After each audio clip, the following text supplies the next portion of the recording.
forbidden foods. And interestingly, some are very similar to Judaism. For example, in Islam, pork is prohibited, as it is among the Jews. Now, our values that affect our food choices can also become political.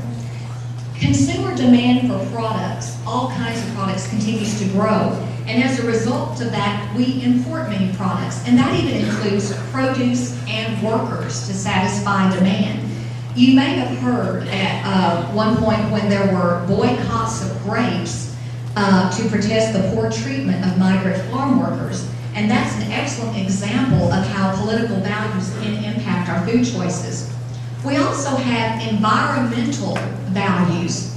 Concerns about the environment is really well depicted by concern about dolphins. In the late 1980s, many Americans boycotted purchase of tuna packed by companies who would use the same type of nets. And for some reason that evidently scientists haven't completely figured out, dolphins tend to swim with tunas. And what happens is they would become trapped and sometimes they would drown. Now this boycott was so powerful that Congress actually banned tuna imports from countries that use this type of netting. The government even developed a consumer symbol to be displayed on dolphin-safe cans. And I'm going to see if I can show this to you. Hello. Oh, where is, there's my car. Okay.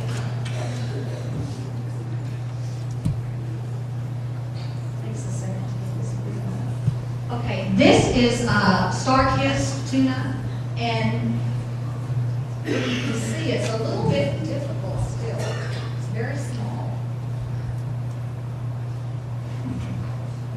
There you go. It's really hard to get this one focused in. But there is a dolphin-safe symbol here. Now, the really strange thing that happened is that recently,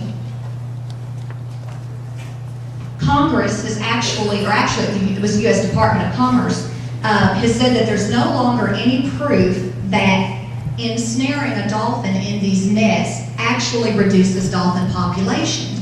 And so unless someone can prove that they're being killed, and it's kind of hard to determine who the dolphin police are going to be, that companies can use the dolphin safe label. However, there are 3 companies, Bumblebee, Star-Kissed, and Chicken of the Sea, who are adhering to the original intent of the ban that had occurred, and they are not using that type of netting that can entrap dolphins. But it's just an interesting example of how over time consumers can really have a united voice about something that affects our food supply. Now, advertising. Believe it or not, advertising is a powerful influence on our food choices. And one of the most creative food marketing campaigns in advertising history belongs to the dairy industry.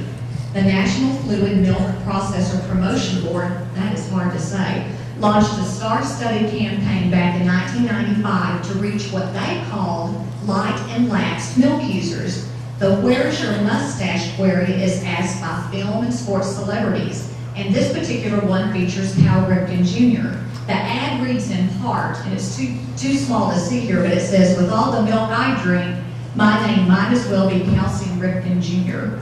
Now, how many of you are really familiar with the Milk Mustache campaign? You've seen it? Okay. What's your opinion of it? I need some comments on that. Do you think it's helped people drink milk? Has it had any influence on you? No? Do you like milk? In your cereal, okay, and you remember to drink the milk at the bottom of the bowl because that's your vitamins that got sprayed on. Yeah, I learned that recently. And that's something they spray vitamins onto our cereal. Anybody dislike the Milk Mustache campaign? Anybody? Nobody? Usually I have someone that thinks it's kind of insulting, acting like, we're supposed to be children. But actually that's the whole point. They're trying to communicate to the consumer that milk isn't just for children. It's also a grown-up food. Now, do you think they really use milk in this? How many of you think they don't? Okay. How many of you think they are dairy products that are in the formula for this? Okay, you're both kind of right. They are dairy products, but it isn't just plain old milk. To get it to stay on under those hot camera lights, They use a variety of dairy products, and they use a person called a food stylist, who is an expert in using food and filming it. So it's kind of interesting when we think about it. But overall, it has been a successful campaign. Now, while we're on the subject of advertising, I wanted to mention that marketers know that using food characteristics such as color can sell a product. The appearance of food and the colors in food sends complex messages to our brain. And color, or even its absence, can cue different meanings. Do any of you remember Crystal Pepsi? Okay. Is it around anymore? Why did they make Crystal Pepsi? Any ideas of what was in their mind?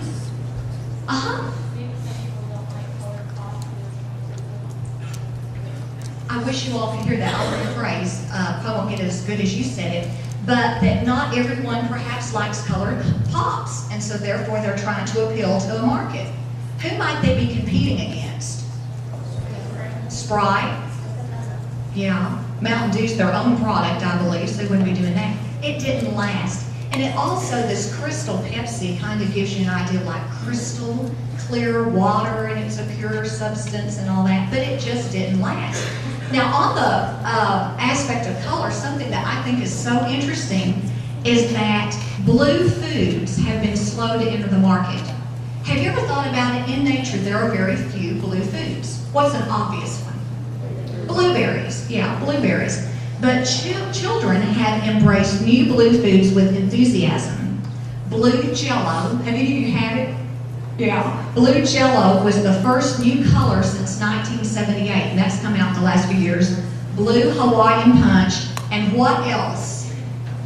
M&Ms. Well, because I'm a dietitian that thinks all foods can fit in moderation, I'm not trying to single out anybody, but whoever gets the M&Ms, enjoy. Just don't eat them in here, okay? Unfortunately, I could not afford 400 things of M&Ms today on this month's budget. Well, according to the trade publication Prepared Foods, in 1996 alone, over 13,000 new food products were introduced. And that doesn't include, get this, 121 new pet products. Okay? Despite this large number, some of the rollout of these new products has slowed in recent years. And one of the theories behind that, or actually several theories, is that companies are beginning to focus on core brands. There's a lot of mergers and acquisitions going on between companies themselves, and there's also decreased efforts to produce copycat products. Now, what's really intriguing is at the same time that we have a lot of low-fat, low-calorie foods making their debut, we have a lot of foods also coming out that they're exact opposite. They're high-calorie and they're high-fat. And we even have some new products that, even though they're calorie-free, are considered indulgent. Has anyone tried caffeinated water yet? Have you heard of it? That is now on the market for people who want to get their caffeine, but maybe they don't like Diet Pepsi, or they don't want the sugar that's in another soda product, so now they can have their caffeine in water. Global imports are also increasing the availability of unfamiliar foods to us. Well, the next type of factor that influences our food choices is social interaction. Since time immemorial, the sharing of food has been a sign of hospitality and a time of fellowship. And in an article entitled "The Stuff of Celebration," Robert Capon discussed the importance of feasting with family and friends. And it's such an interesting quote, I wanted to read it to you. Excuse me. Hate to do this on camera.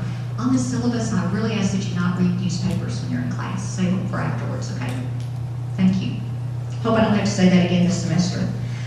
We feast at certain times precisely because we don't feast at most times. We cook hefty hams or monstrous birds for holiday meals. We surround them with too many vegetables and shameless excesses of potatoes. We drown them in gravy and we wash them down with rivers of wine. We eat with all the gusto that we can muster and as much company as we can find. And why does it matter that we should stuff ourselves with so much matter at the holidays? It matters because unless we give ourselves a good slap beside the head once or twice a year, and this is key, we run the risk of forgetting that there is more to life than can be experienced in a decade's worth of lonely meals. Are there any of you that really prefer to eat most of your meals alone? Okay, usually there is one person who will say so. Most of us enjoy companionship. In fact, if we are alone, what do we usually do at a meal besides eat? We read, okay? What else do you do for company? Turn on the television? Right. Most of us really enjoy some kind of interaction, and if we don't have it, we'll invent it to fill up that space. And it's really interesting. People who eat with others tend to linger over their meal a little longer and actually have a better nutrient intake. And we found that that's really important, particularly for elderly folks, because if they are socially isolated, usually their nutritional status goes down, and that can set them up for a lot of health problems. A wonderful example of the need for social interaction that occurs around a thoroughly enjoyed meal can be found in the movie What About Bob? Any of you seen him? And he's charmed himself into the family of his therapist, and every mouthful, oh, this is wonderful. Is this hand done? Blah, blah, blah, blah. So if you never watched What About Bob, it's really hilarious. It's a treat. Now, as we're talking about social interaction, we have to think about the demise of the family dinner. Do families really eat together anymore? Well, certainly meal times have changed, and families with young children are more likely to eat dinner together than those who have teenagers. The major barrier appears to be scheduling conflicts between the parents' work and children's activities such as soccer practice. According to a 1995 poll, only a little more than half of U.S. families actually manage to eat together 5 nights out a week. And that number is down from 72% in 1976. And my guess is in even a more recent poll, it would be even lower. Now, this is a critical issue because meal times offer important opportunities to build communication and social skills as conversation occurs at the table. Also, it's an opportunity to strengthen the family unit. And again, an opportunity to communicate values that particular family holds dear. So as the family dinner goes by the wayside, there's some really important instruction and growth of children that may be left behind too. Now, all of you are going to be extremely familiar with our next food factor, and that is, everybody got that? Okay. Availability and convenience. These two concepts go hand in hand today. By available, we usually mean accessible, and that's the word you want to write down. The fast pace of our contemporary lifestyle today demands convenience because particularly among professionals, there's often not the time or even the desire for lengthy meal preparation. Consumers want what they want, when they want it, and as close to where they are as possible. Availability and convenience may appear on your pantry shelf, in the vending machine, or in a meal purchase at a restaurant drive-thru. Do any of you work at a grocery store or have worked in a grocery store in the past? Okay.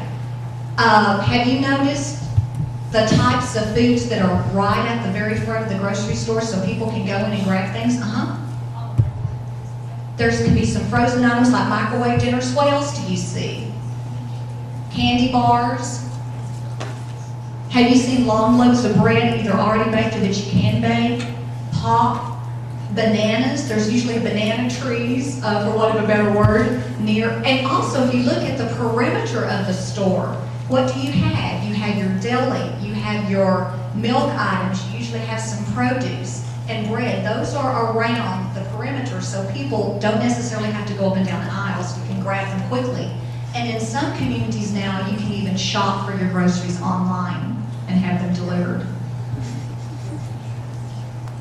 Now, this is a humorous look at convenience. This is a 1994 Kathy cartoon, and this shows the cookbooks. Back in the early 1950s, you probably had one cookbook, and it was Betty Crocker, okay? Now we have cookbooks on single foods, like rice, for example. The equipment in 1954, and we've certainly grown since then. How many of you, at least in your parents' home, if not here, you have a food processor? Okay, bread makers. Okay, rice cookers?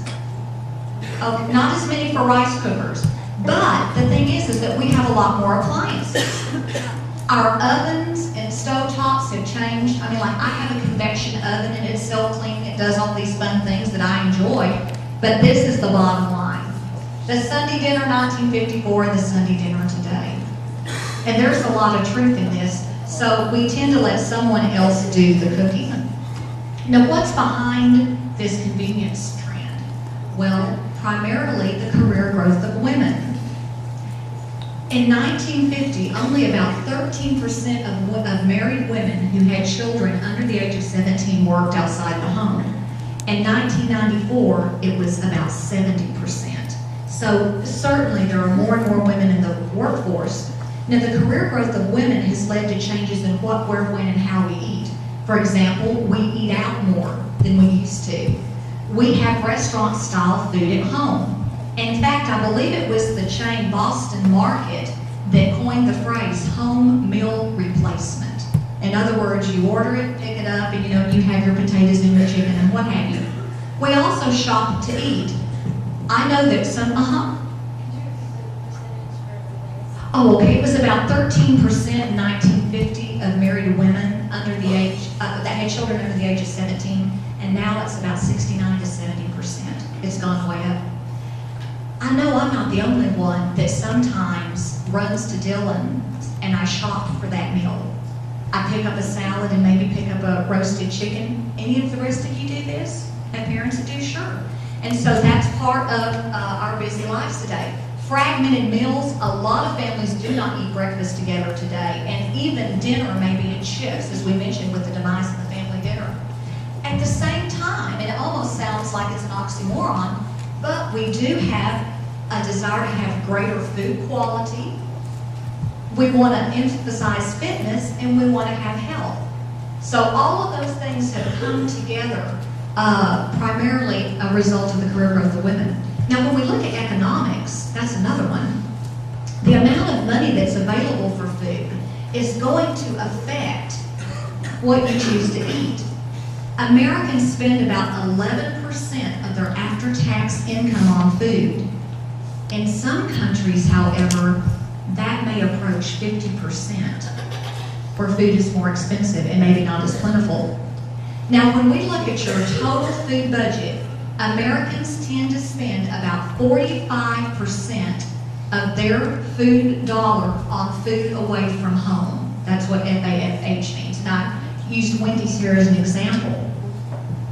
At the same time, customers are becoming much more value conscious, demanding increased quality and value rather than lower prices alone. But many restaurants are responding to this demand for value by doing what?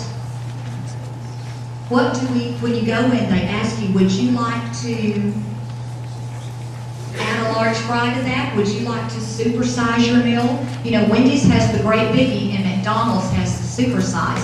Did anyone see in the paper last night that there is now a lawsuit on behalf of obese children against the big fast food chains now, saying your food is causing nutritional problems? That would be something that would be really worthy of a debate. I see a question. Yes, ma'am.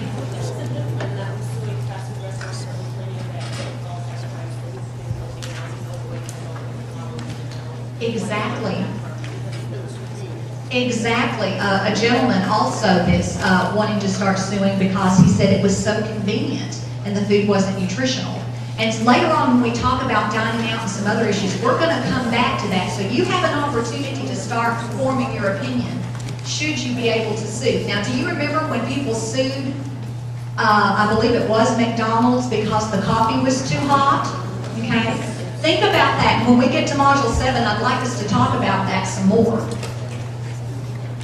Well, often The least important reason, much to my heart's sorrow, is the nutritional value of food. We also choose foods if we think that there's a perceived health benefit.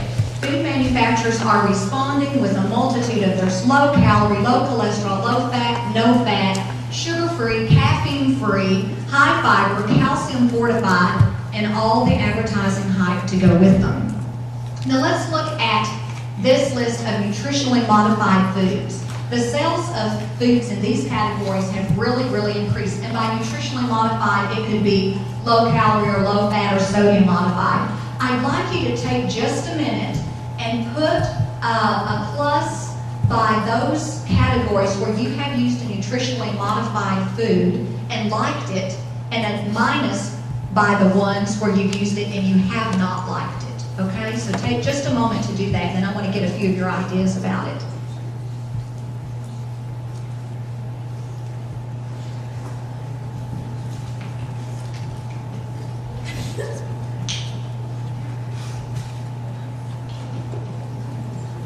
You might want to leave it blank if you haven't tried a modified product. What do you have? Cheese, okay? So you've tried the low-fat cheese? Have you tried fat-free? But low-fat, okay? How many of you tried fat-free cheeses? Do you like them? You do like them. Does anybody not like them? Okay, can you tell me why? It doesn't, is it a taste, maybe even texture to you? Has anyone tried to melt it? A fat-free cheese? It does not melt well. And in fact, I recommend that you maybe go to the low-fat cheeses and the fat-free cheeses. If you're making a casserole or something like that, don't use those cheeses. Use a little less of the full flavored. If you use a sharp cheese, you don't need as much because you get a lot of flavor for it. But if you're going to use the fat-free or low-fat shreds or something, maybe put those on top of Mexican food, sprinkle it on top of a salad, and you get a little bit better one. What were some that you all had that you liked? Tell me. I'm out of bifocal range. You're going to have to tell me. Puddings, okay. Now, are these puddings that are already prepared for you? Okay, so you don't tend to make them up yourself. Okay. Okay, the Jell-O brand. And you like those. And you know, really, when they're made with skim milk, they taste pretty much the same. Does anyone have a particular type of food? You've got a negative beside or a minus sign, something that you've tried and you don't like. The dressings, okay. Now, are you talking about fat-free? Okay, why don't you like them? Does not have the same flavor, okay. How many of you agree with her that you don't like the fat-free dressings? How many of you do? Okay, a lot of you do. But see, it's important to know, if she's sticking her tongue out like, you know, not me. It's important to know that information, and food marketers are interested in that, and it's because of you and people who feel the same way that Kraft has come out with a new line called Kraft Done Right that's lower in fat, but it's not completely fat-free. Have you tried that one? You might want to try that and let me know if you think it's good. But food marketers are always interested in trying to determine what consumers think about particular foods, and that's why we have so many different varieties of foods today. Have any of you tried sour cream, fat-free sour cream? Do you like it pretty well? I'm going to be honest, I even cook with it. I can't tell a whole lot of difference in it. But I will tell you this, sour cream, the regular sour cream fully fatted will actually be lower in fat than butter. So if you're looking for something low fat on your potato and you don't want to go to a fat-free product, you might try that. Okay, this is my husband, and this is in response one day to, honey, would you like a snack? And me saying, sure, surprise me. And he brought out everything from a mango to shortbread to chips. You know, we had it all. And the point is that we have a lot of choices to make about our foods every day. But when it comes right down to it, as you can see here, what's most important when deciding what to buy, in a poll of consumers, taste came out on top. And I was happy to see nutrition was after that. And remember, we said the number one reason that you eat any food you do is what? Hello, tell me. Personal preference. Great. I know you'll all know that by the time we have our first exam. Okay, this is one of my favorite quotes. James Beard, who was a gourmet, said, food is our common ground, a universal experience.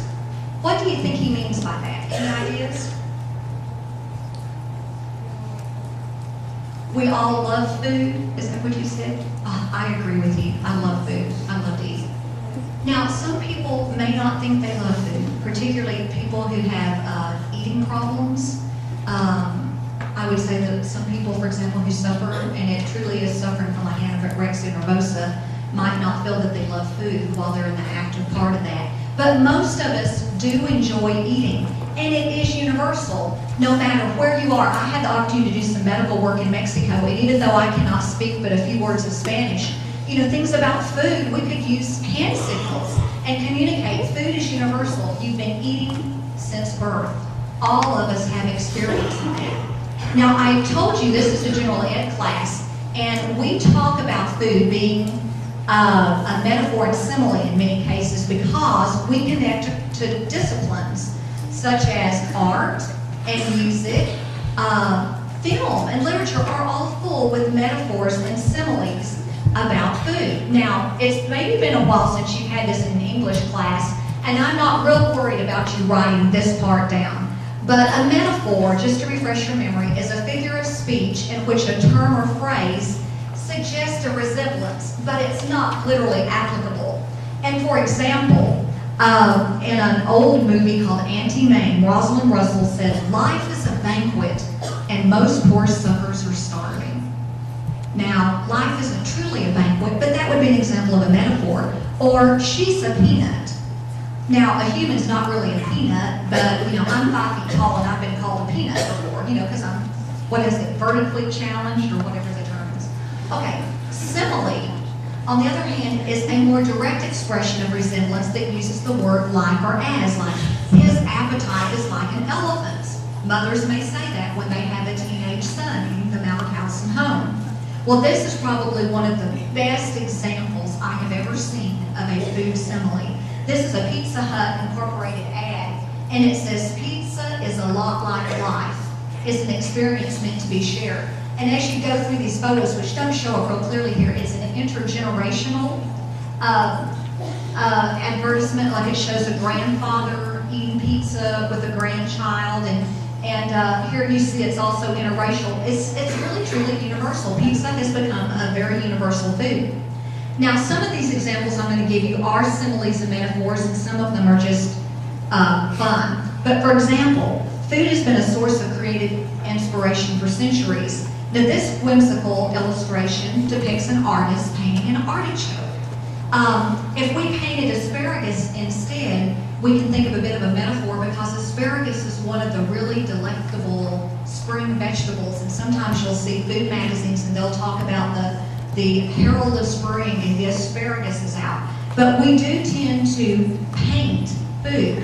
For example, Louise Moyon, considered the greatest still life painter of 17th century France, can make our mouths water with these succulent fruits. She was selling paintings, by the way, by the age of 10. Now, there's also a metaphor about cherries, because these are cherries, strawberries, and gooseberries. Anybody know a metaphor, a saying we have about cherries? Life is just a bowl of cherries. Yeah. That would be an example, but beautiful painting. And isn't this something? This is a cake made out of chocolate in the shape of a grand piano. I think it's almost too pretty to eat. And we even have museums that are dedicated to foods. And I showed you last time on our website, you know, you can go visit the Mount Horeb Mustard Museum, and there are 3,600 kinds of mustard. There's also food in film. Many movies have scenes that revolve around food. One of the most memorable bits, I think, of food-related movie dialogue was in Paramount Pictures release called Forrest Gump. How many of you seen Forrest Gump? A lot of people. Now, what did Forrest's mama always say? Lots of chocolates. You never know what you're going to get. It's a great piece of movie dialogue. Do you believe it? You do? How did he done? Well, you didn't read the article I did. A food columnist said, well, obviously, Forrest didn't live at our house because we always knew what we were going to get because we smashed each each piece of chocolate to figure out what, was it pecan cider caramel or whatever. But see, that's one movie, and look how it stayed with us. Also, children's literature abounds with food references, from rhymes such as Little Miss Muffet sitting on her tuffet and eating her curds and whey. Obviously, she had some dairy products. To, how many of you remember, do you like green eggs and ham? I do not like them, Sam, I am. Anyone else grew up on some Dr. Seuss?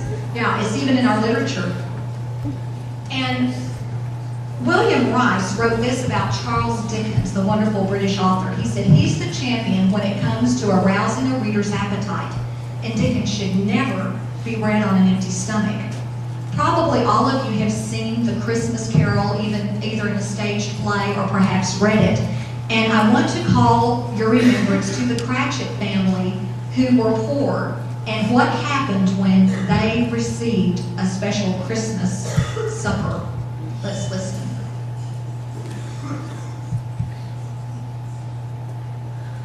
Well, worked in my office. Let me see if someone turned. Sorry about that. Let me see if they turned the computer volume down. Try it one more time. Well, something happened. The goofy thing. But what it says is, they had smelt the goose and known it for their own in basking in luxurious thoughts of sage and onion. These young Cratchits danced around the table. And really, Dickens is a master at using that. Now, we also have food and music.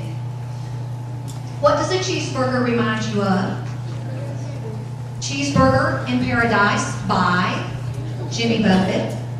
Now, you have to have seen a movie called Moonstruck, or maybe had grandparents that really loved Dean Martin. We're talking back a long time.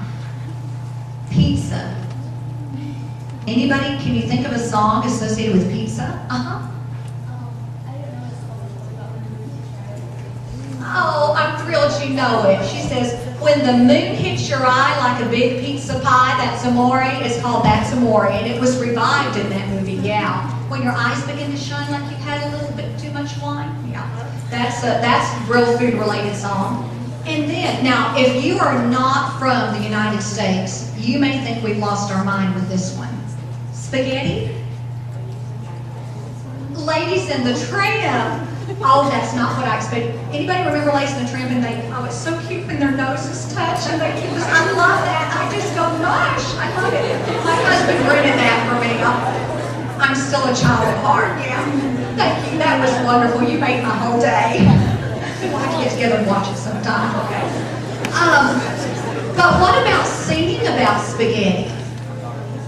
On top of spaghetti. Okay, this is a basic nutrition tradition. You know what we're gonna do. Okay, now I may get it too low or too high.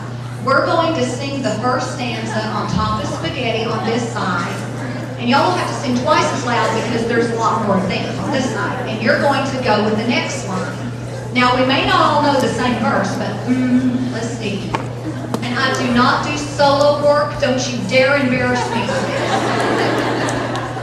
I sing classical sacred music, but that's very different, and I do that in a group, so don't evaluate my voice. Jenna, by the way, her field is music, so I had to say that for her. Okay. That's our note. On top of split. You are wimps. Is it too high? Is that better? On top of spaghetti. All covered with cheese. That's great. My poor meatball, where somebody sees, rolled off the tables and onto the floor. Poor meatball, you are the best we've ever had. Give yourself a hand. And who says college can't be fun once in a while? Now remember, we had this moment when we get into Olympics or something a little more boring, okay? Now, we've talked about that food is all around us. We paint it, we sculpt it, we film it, we sing about it. We've talked about this long list of why we eat food. And having said all that, I want to put before you that dietary changes can be difficult. And one of the main reasons is because there are all these multiple food choice factors that makes it very complicated to choose what we eat, even when we're not even thinking of it. There's also complex meanings that are associated with food. And we've seen that. For example, we eat emotionally in many cases. Now, experts disagree on the approach that should be taken when we make dietary changes. Some advocate drastic changes to upset old routines, but others recommend a more gradual approach. For example, if you feel that you should switch to skim milk, don't go straight from whole milk to skim milk because it seems like it has the consistency of water if you do that. But go rather from whole milk to 2% and then wean yourself down to skim. I tend to favor the more gradual change, but each person is different. And the speed of change may not be what's critical anyway as maintaining a change once it's been made. Now, we have many complex meanings of food, as we've said, that impact these desires.